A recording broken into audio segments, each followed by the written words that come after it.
একটা 16 দলীয় cricket football খেলা চলছে। তা গ্রামের যুবক ছেলেরা আমাকে সম্মান দিয়ে বলছে, হুজুর আপনি যখন এসেছেন, এত ভালো লোক, এত দামি লোক, আপনি রেফারিটা করুন, আপনি রেফারি করুন। আমার হাতে বাঁশি তুলে দিল 16 দলীয় একটি ম্যাচকে সম্পূর্ণ করার জন্য। অফসাইড কাকে বলে আমার জ্ঞান নেই, হ্যান্ডবল কাকে বলে আমি বুঝি না, কিভাবে থ্রো করতে হয় বল এই জ্ঞান আমার নেই, প্ল্যানটি কিভাবে হয় এসব আমি এই ভাষাগুলো বুঝি না। ভালো করে বুঝবেন, আমি না, আমার হাতে জোর করে একটা বাঁশি ধরিয়ে দেওয়া হলো। আচ্ছা বলুন তো দেখি, খেলাটা শেষ পর্যন্ত চলবে না মাঝখানে 2-4 জন লোক মাথা ফেটে হসপিটালে ভর্তি হয়ে যাবে? কোনটা? মাঝখানে মাথা ফেটে হসপিটালে ভর্তি হয়ে যাবে। যে ব্যাপারে যার জ্ঞান নেই তাকে সেই ব্যাপারে না যাওয়াটাই উচিত। আমি স্টেজে ঠিক আছে, আমি মাদ্রাসাতেই ঠিক আছে, আমি মসজিদে ঠিক আছে, আমি প্রাইভেটে ঠিক আছে, আপনার বেটা ভুল পথে চলছে, সংশোধন করতে হবে, ওই ব্যাপারে আমি ঠিক আছি। আমি ফুটবলের রেফারির যোগ্যতা রাখি না। আল্লাহ বলেছেন, কুল হাল ইয়াস্তাবিল আমা ওয়াল বাসীর ওয়া যুলুমাত ওয়ান নূর, যাদের ভিতরে দ্বীনের জ্ঞান নেই এরা অন্ধ। আমরা অন্ধ লোকেদের দায়িত্ব দিয়েছি মাদ্রাসা মসজিদের দায়িত্ব পালন করার জন্য। কোশ্চিন কালেও এ জাতি সঠিক পথে চলতে পারে না। আমাদের মাদ্রাসা মসজিদের যারা দায়িত্ব রয়েছে এর অধিকাংশ লোক তারা দ্বীনের জ্ঞান রাখে না। রাখে বলুন? রাখে? রাখে না। সেক্রেটারি হয়েছে আব্দুল গফফার, লোকটা করে কি না, ধানের বড় ব্যবসায়ী, কোটি কোটি টাকা আছে, ও হয়েছে সভাপতি। বোঝার চেষ্টা করুন, ও সভাপতি হতে যাবে কেন? ওর ভিতরে তো দ্বীনের জ্ঞান নেই। মাদ্রাসা থেকে তো দ্বীনের শিক্ষা হয়, তাই না? এখান থেকে তো দ্বীনের আলো বার হবে, দ্বীনের জ্যোতি বার হবে, তাই না? তাহলে অন্ধ মানুষের হাতে লাইট ধরিয়ে দিয়েছে আমরা। আমরা কত বোকা মানুষ এবার আপনি ভেবে দেখুন। আর ওকে আবার সেক্রেটারি না করলে বলছে মাদ্রাসায় দান করব না। কিছু কিছু লোক আছে মসজিদ চেঞ্জ করছে, বলছে চাচা ওই মসজিদে যাচ্ছ না কেন? বলছে আর মনটা টানে না। মনটা টানে না নয়, ওকে সেক্রেটারি করা হয়নি তাই। এরকম লোক আপনাদের এলাকায় নেই, আমাদের ওদিকে আছে। আপনাদের ওদিকেও আছে? যাই হোক, তাহলে সব জায়গাতেই আছে। বোঝাতে পেরেছি আপনাকে? যে জায়গায় যার দরকার সেই জায়গায় তাকে লাগান। মাদ্রাসার সিলেবাস কখন কোনটা করলে, কোন শিক্ষককে দিয়ে কোন সাবজেক্ট পড়ালে বেশি ভালো হবে, ওটা ও ভালো বুঝবে না, একটা আলেম ভালো বুঝবে। কে? একটা আলেম ভালো বুঝবে। ওই জন্য মাদ্রাসা মসজিদের ডিপারেন্টটা অটোমেটিক আলেমদের হাতে তুলে দেন। সভাপতি যদি হয় গ্রামের একজন আলেম হোক, সেক্রেটারি যদি হয় গ্রামের একটা আলেম হোক, কমিটিতে যদি কেউ থাকে গ্রামের একটা আলেম হোক। ইসলাম এত সহজ, ইসলাম এত সুন্দর পদ্ধতি, পৃথিবীতে বিকল্প পদ্ধতিতে কোনো ধর্ম নেই। আছে? নাই। কোরআন এবং হাদিসে এক জায়গাতেও আপনি এই কথা দেখাতে পারবেন না যে মসজিদে ইমামতি করতে গেলে বয়স 18 বছরের উপরে হতে হবে, ইমামতি করতে গেলে বড় বড় দাড়ি থাকতে হবে, ইমামতি করতে গেলে বড় পাঞ্জাবি লাগবে, ইমামতি করতে গেলে দেখতে ফর্সা হতে হবে, ইমামতি করতে গেলে ধনী লোকের বেটা হতে হবে। ইমামদের কোনো বর্ণনা হাদিস কোরআনে নেই।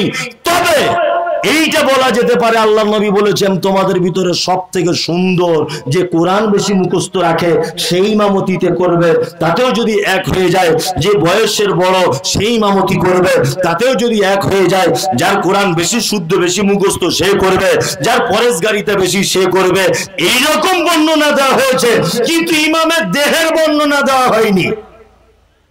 ও কোন ফ্যামিলির ছেলে হবে এটা ইসলাম বলেনি। কিন্তু ইসলাম একথা বলেছে, মসজিদের ইমামের ব্যাপারে না বললেও ইসলাম একথা বলেছে কমিটিতে থাকতে গেলে কেমন হতে হবে তাকে। দেখুন কত কঠিন জায়গা। কমিটি যে থাকবে তাকে কেমন হতে হবে এর বর্ণনা দিয়েছে ইসলাম, ইমামের বর্ণনা দেয়নি। তার মানে আল্লাহ এটা জানে যে কমিটি যদি ভালো হয়ে যায় ইমাম এমনিতেই ভালো হয়ে যাবে। কি বুঝতে পারছেন না? যাকে তাকে ধরে দায়িত্ব দিয়ে দিয়েন না, এতে কল্যাণ হবে না। যদিও এই গ্রামের মাদ্রাসা মসজিদের কমিটিতে যদি কোনো মানুষ থাকেন, আল্লাহর কসম বলছি আপনাকে আমি চিনি না ভাই, আমার উপর আপনি রাগ করিয়েন না। আমি অতীব বাস্তব কথা বলেছি কোরআনের আয়াত দিয়ে। এতে আপনার যদি কিছু হয় আমারও কিছু করার নেই। এতক্ষণ পর্যন্ত শিক্ষার ব্যাপারে অনেক কথা বললাম, এইবার আপনাকে আমি পৃথিবীর একটা দামি মানুষের কথা আপনাদের সামনে উপস্থাপন করছি ইনশাআল্লাহ। মনোযোগ দিয়ে শুনুন। আপনার ছেলেকে আপনি শিক্ষায় শিক্ষিত করবেন, সর্বপ্রথম আপনার বেটাকে কোন শিক্ষা দেবেন? আপনার বেটা ভিতরে ভিতরে বেঈমান হয়ে গেছে, এটা আপনি জানেন তো? জানা নেই আপনার। ওই জন্য আমি এর আগে 10 বছর থেকে বলে আসছি কথা, যখন সোশ্যাল মিডিয়া ছিল না, যে আপনার ছেলেকে যদি আপনি জেনারেল স্কুলে ভর্তি করেন, আলহামদুলিল্লাহ করুন, তবে জেনারেলে ভর্তি করার আগে আপনাকে দ্বীনের জ্ঞান থাকতে হবে। তাছাড়া আপনার বেটা ভিতরে ভিতরে দেখবেন বেঈমান হয়ে গেছে। কারণ স্কুলে বলা হচ্ছে কি যে না, ওর নাম যিশু। ওর নাম কি? যিশু। কোরআন বলছে ওর নাম ঈসা আলাইহিস সালাম। আমাদের মাঝে একজন নবী ছিলেন বিনা বাপের, নাম কি? ঈসা।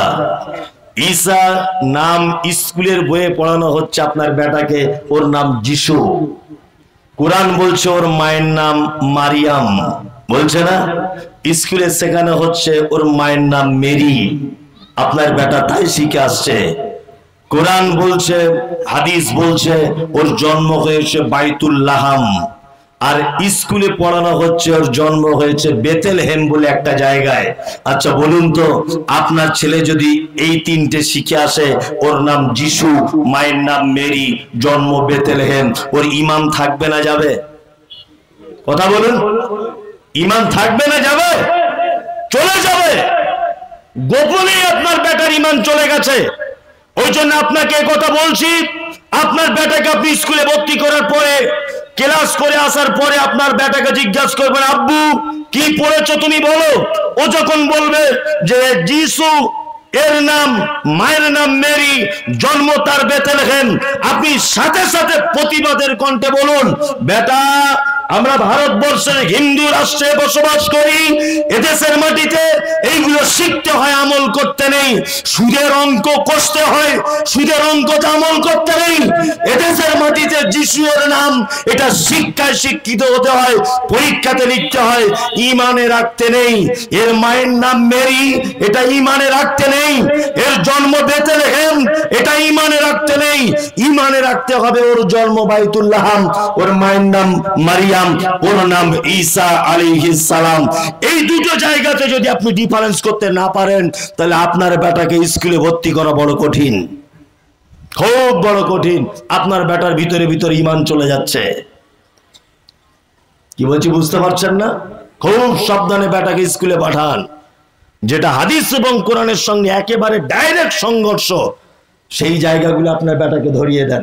আব্বু এটা কোরআনের খেলাফ, এটা হাদিসের খেলাফ, এটা ত্যাগ করতে হবে, ওটা এমনি স্কুলে পড়তে হয়। এবার আপনাকে বলছি শুনুন, শিক্ষিত মানুষদের মর্যাদা কেমন, আর আপনি আপনার বেটাকে সর্বপ্রথম কোন ব্যাপারে শিক্ষা দেবেন, এই কটা কথা বলে বক্তব্য শেষ করে দিব। এক, কোরআন মাজিদে একটা লোকের নাম এসেছে, এই লোকটার নাম আমরা সকলেই জানি, তার নাম লোকমান হাকিম। নাম তার লোকমান। কি নাম? লোকমান হাকিম বা লোকমান। নবীও ছিলেন না আর রাসূলও ছিলেন না লোকটা।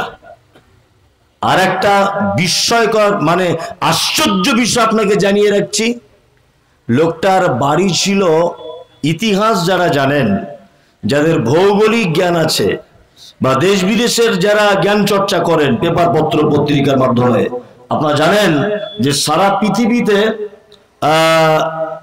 দুর্ভিক্ষের মহাদেশ বলা হয় দক্ষিণ আফ্রিকাকে। দুর্ভিক্ষের মহাদেশ দক্ষিণ আফ্রিকা। এই দেশের একটা শহরটার নাম হচ্ছে হাবাসা। আমরা শর্টে যার নাম বলি হাবসা বা হাবসি, কিন্তু শহরটার নাম হচ্ছে হাবাসা।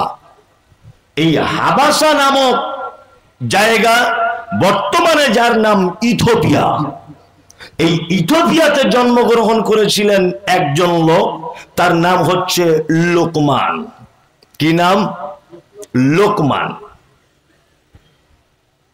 লোকটার ইথিওপিয়াতে জন্মগ্রহণ করেছেন হাবাসাতে। এই হাবাসার অনেক ইতিহাস আছে, ঐতিহাসিক প্রেক্ষাপটে গেলে বোঝা যাবে যে বাদশাহ নাজ্জাসীর এখানে একটা ঘটনা আছে। এই হাবাসা অর্থাৎ ইথিওপিয়াতে জন্মগ্রহণ করেছিলেন বেলাল রাদিয়াল্লাহু তাআলা আনহু। কালো কালো কুচকুচে কুচকুচে লোক, ঠোঁটটা মাটির দিকে ঝোলা। এখন আফ্রিকার মানুষ দেখতে পাবেন ঠোঁটগুলো খুব মোটা, আর কালো কুচকুচে লোক, চওড়া, এইদিকে চওড়া মানুষ ছিলেন, বেঠে মানুষ ছিলেন, বেঠে লোকমান হাকিম। দেখতে একেবারে খারাপ, কিন্তু আল্লাহ সুবহানাহু ওয়া তাআলা এই লোকটার জ্ঞানটাকে এত বেশি প্রাধান্য দিয়েছেন যে এক পর্যায়ে প্রাধান্য দিতে দিতে দিতে দিতে এই লোকটার নামে কোরআন মাজিদে একটা টোটাল সূরা অবতীর্ণ করে দিয়েছেন। আল্লাহু আকবার। নবীও ছিলেন না, রাসূলও ছিলেন না। অত্র ঘটনা থেকে এটা বোঝা যায় যে মানুষের রূপ মানুষের সম্মান দেয় না, মানুষের সাইজ মানুষের সম্মান দেয় না, অর্থ মানুষের সম্মান দেয় না, আর কোন বংশের তুমি এই জন্য তোমার সম্মানের বেশি কম হবে না, তোমার যোগ্যতা কতটা সেই অনুযায়ী তোমার সম্মান। আজকেই আমি ট্রেনে করে এসেছি বাড়ি থেকে, গতকাল হাওড়াতে প্রোগ্রাম করে ট্রেন ধরেছি, কাঞ্চনজঙ্ঘা মিস করে আমি ওই কি ট্রেনটা বলে কলিক এক্সপ্রেস নাকি একটা এক্সপ্রেস আছে, ওইটা ধরে আমি বারশোয়ে নেমেছি। তা বোলপুরে আমি উঠেছি, তা বোলপুর থেকে সিটে বসে এসেছি, আমার রিজার্ভেশন টিকিট ছিল না, চালু টিকিট ছিল। তা আমি রামপুর হাটে যখন এসেছি দেখলাম আমার সিটে একজন ভদ্রলোক চলে এসেছে, আমার সিটে। তা লোকটা অনেকক্ষণ আমার মুখের দিকে দেখছে। ওনারা ওই কোনারক সিমেন্ট নাকি একটা আছে, ওনার ডিলার, মানে 20-50 জন মতো একই কম্পার্টমেন্টে উঠেছে, কোন কোম্পানির মিটিংয়ে গিয়েছিলেন মালদাতে, এই রামপুর হাটে। তা রামপুর হাটে উঠেছেন, প্রায় লোক দেখছে আমার দিকে, বারবার দেখছে, আর আমি সিট ছেড়ে তখন দাঁড়িয়ে আছি, বারবার দেখছে আমার দিকে।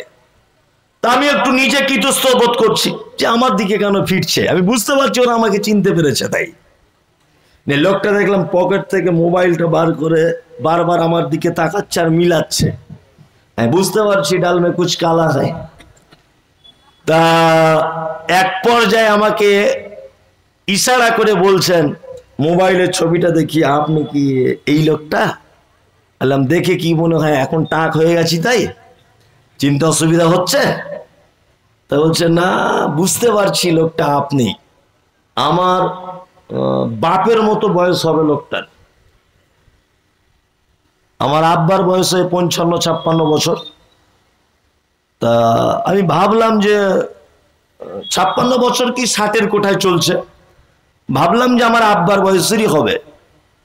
তা লোকটা জানালার ধারে সিট উঠে গেছে, আমাকে বলছেন হুজুর আপনি বসুন। হচ্ছে না, অসম্ভব, আপনার থেকে অনেক অনেক আমি স্ট্রং আছি, আপনি বসুন, আমি ঠিক চলে যেতে পারবো বারশোই পর্যন্ত।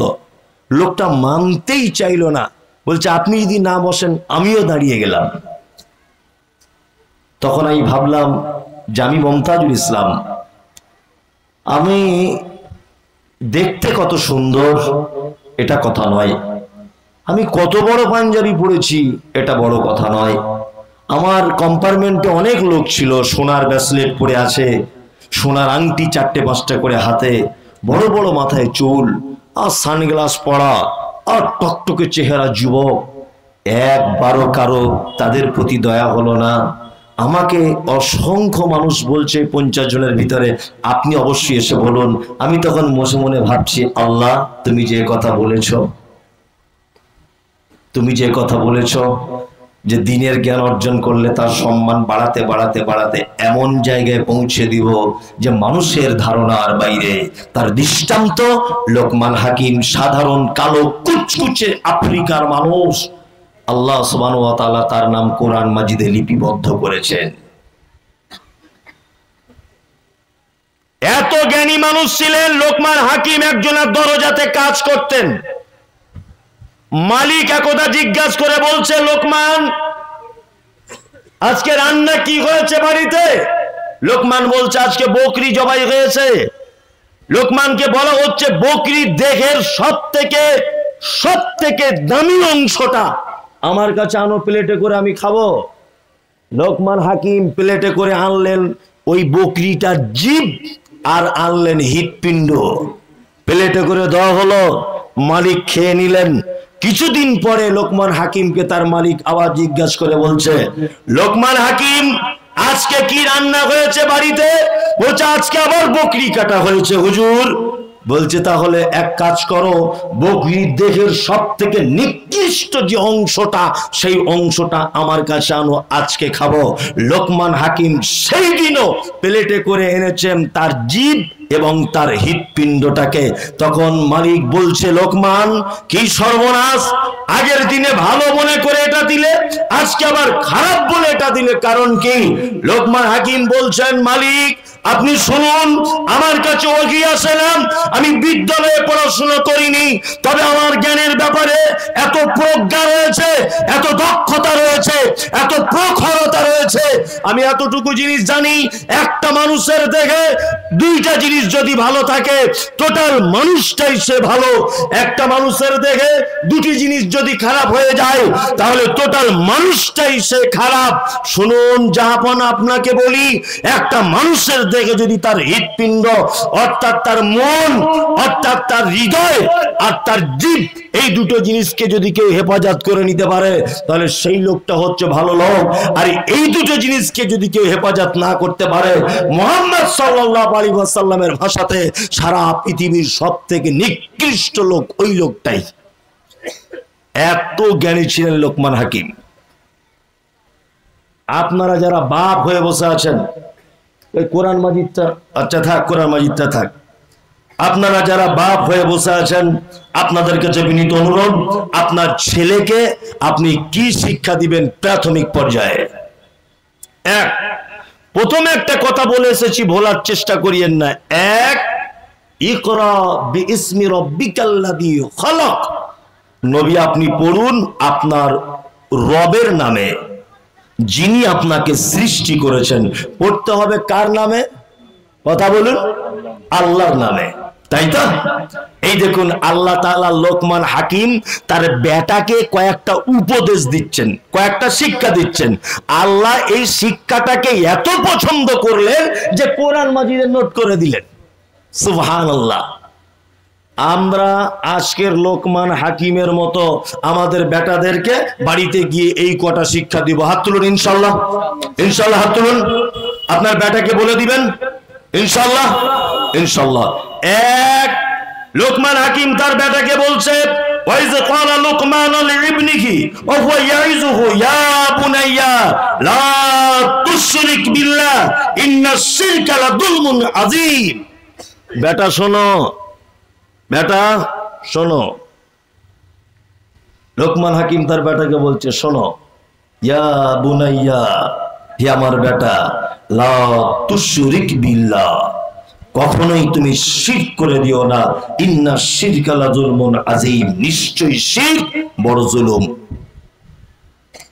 আল্লাহ তাআলা কোরআন মাজিদে বলেছেন, কু আনফুসাকুম ওয়া আহলিকুম নারা, মানুষ তুমি নিজে জাহান্নাম থেকে বাঁচাও, তোমার পরিবারকে জাহান্নাম থেকে বাঁচাও।